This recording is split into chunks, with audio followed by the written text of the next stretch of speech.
Jail থেকে পালিয়ে হসপিটালে দীপাকে মারতে গিয়ে সূর্যর কাছে হাতে নাতে ধরা খেল মিশকা। হ্যাঁ বন্ধুরা, আমরা এমনটাই দেখতে পাবো অনুরাগের ছোঁয়া ধারাবাহিকের আগামী পর্বগুলোতে। জেল হাজতে বসে হঠাৎ সূর্যকে নিয়ে হওয়া নিউজটি কনস্টেবলের ফোন থেকে দেখতে পায় মিশকা, যেটা দেখে মিশকা মনে মনে ভাবতে থাকে সূর্যের জীবনে এই নতুন মেয়েটি আবার কে, যে সূর্যের ধারে ঘেঁষছে। নতুন পুরনো কাউকে আমি সূর্যের কাছে আসতে দিব না, সূর্যের জীবনে শুধু আমি মিশকা সেনই থাকবো।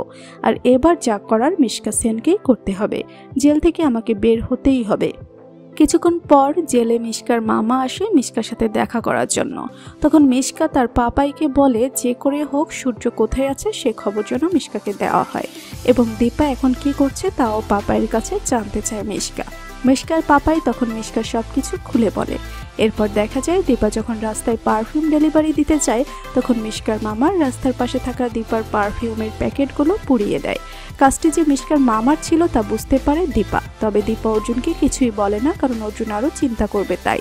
সব হারিয়ে হতাশ হয়ে কাঁদতে থাকে দীপা, তবে দীপার পাশে আবারও ঢাল হয়ে দাঁড়ায় অর্জুন। অর্জুন দীপাকে আশ্বস্ত করে বলে যে আবারও নতুন করে ব্যবসা শুরু করতে।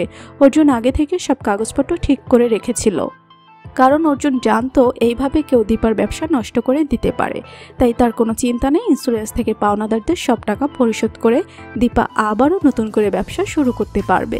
এই বলে দীপাকে নিজের বাড়িতে নামিয়ে দিয়ে আসে অর্জুন। অন্যদিকে নতুন প্রমোতে আমরা দেখতে পাবো মারাত্মক অ্যাক্সিডেন্ট করে দীপা, আর দীপাকে বাঁচাতে ছুটে আসে অর্জুন এবং সূর্য। তবে অর্জুন ডাক্তারদের কাছে নিজেকে দীপার স্বামী বলে পরিচয় দিয়েছে, এটা একদমই মানতে পারছে না সূর্য। অভিমানে দীপার থেকে মুখ ফিরিয়ে নেওয়ার চেষ্টা করলেও সূর্য কিছুতেই মুখ ফিরিয়ে নিতে পারছে না। এরপর দেখা যায় জেল থেকে পালিয়ে দীপাকে মারার জন্য হসপিটালে চলে আসে মিশকা। ঠিক তখনই সূর্যর কাছে হাতে নাতে ধরা পড়ে যায় মিশকা।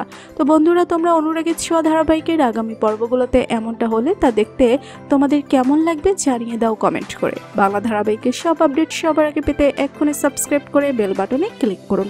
ধন্যবাদ সবাইকে।